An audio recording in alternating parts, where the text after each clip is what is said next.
Imagine you're one of the first human beings, and you're walking with your kid and you see a lion. And you don't know what a lion is, so you take your kid over to play with him. And the lion eats your kid. So you go home and you're sad, but it's okay, you get your wife pregnant, and in 5 years, you're walking again with your new kid and you see a lion far away. This time you hide with your kid and the lion eventually leaves and you both survive. So you come out, you start walking with your kid again, and a bird flies over, and all of a sudden, your kid drops dead. And you go home sad again, you get your wife pregnant again, and you make a promise to yourself. You're going to make sure that you hide your new kid from lions, and that you'll hide him if you see a bird flying over. So there are two ways that we think.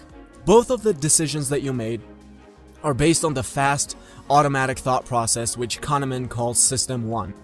System 1 is where we find how irrational and illogical or just simply how stupid we really are, so it can lead us to not value System 1 or think that it's useless. If you had used your slow, more rational and logical thinking, you would have found that you were right about the lion, but the bird had nothing to do with your kid's death. But we should value System 1 because it has huge benefits. It's the reason why we've survived. Yes, maybe at the cost of some really ridiculous assumptions like your kid dying every time a bird flies over, but if we had rationally thought about what a loud noise might mean and analyze it carefully instead of being scared and running away from it immediately, we wouldn't be here. So big idea 1 is understanding System 1 and System 2. There are huge benefits to both systems. The problem, however, really arises when we use System 1 instead of System 2, when System 2 would be the appropriate system to use. And this leads us to all kinds of biases and fallacies that are not optimal. It's not optimal to think that if a bird flies over, your kid will drop dead. So if I were to ask you these two questions, what would your answer be? 1. Is the height of the tallest redwood more or less than 1,200 feet? And 2. What is your best guess about the height of the tallest redwood?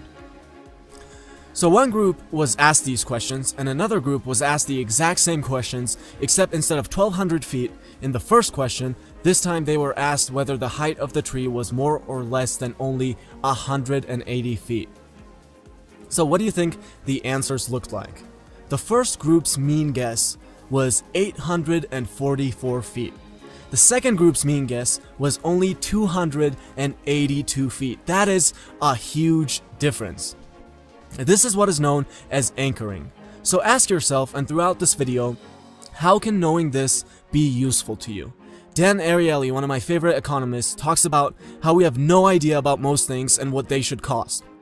If you're not an expert, just like we aren't in most things, you don't know how tall a redwood tree should be. I don't know what a microwave should cost when I go buy it. Should it be $99? $199? I have no idea. So we use different ways to approximate what it should be, and anchoring is one of them. So again, how is this useful to you personally? If you're the buyer, do you want to look at the MSRP and be anchored to that? If you're selling something, how do you want to set up your MSRP to use anchoring to your advantage? Big idea 2 is understanding anchoring. So one of the things that I really enjoy about my life is the peace of mind I have while doing things. When I visit somewhere, I'm not worried about a terrorist attack, and when I fly there, I'm not worried about the plane crashing. And that peace of mind largely comes from the fact that I'm not really a big consumer of mainstream media.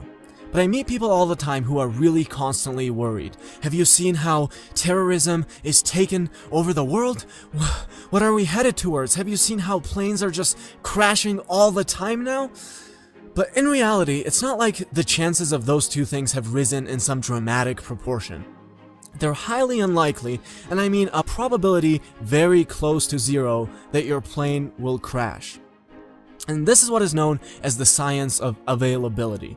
Even an event that has an almost non-existent probability of happening to you can be assigned a reasonable or even a high probability by you just because of what's available to you. So again, ask yourself, how can you use this concept to make your life better? Is it better to enjoy your life and realize that the world is actually not as bad as commonly portrayed, or watch the news every day where you'll be shown constant death and destruction because that's what sells?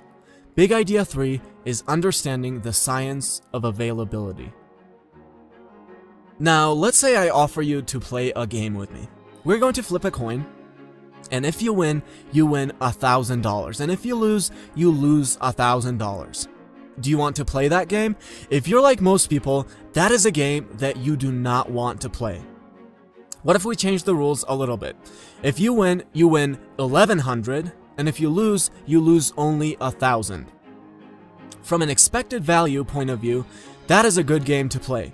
But if I asked you to play that game right now, and you knew that there was a 50% chance of losing your 1,000, if you're like most people, you still wouldn't play, even though there's also a 50% chance of winning 1,100. This is called loss aversion. Most people are very loss averse. In fact, you have to offer somewhere about $2,000 to get people to play. Now, this might be interesting, but again, ask yourself, how can you use understanding this in your life?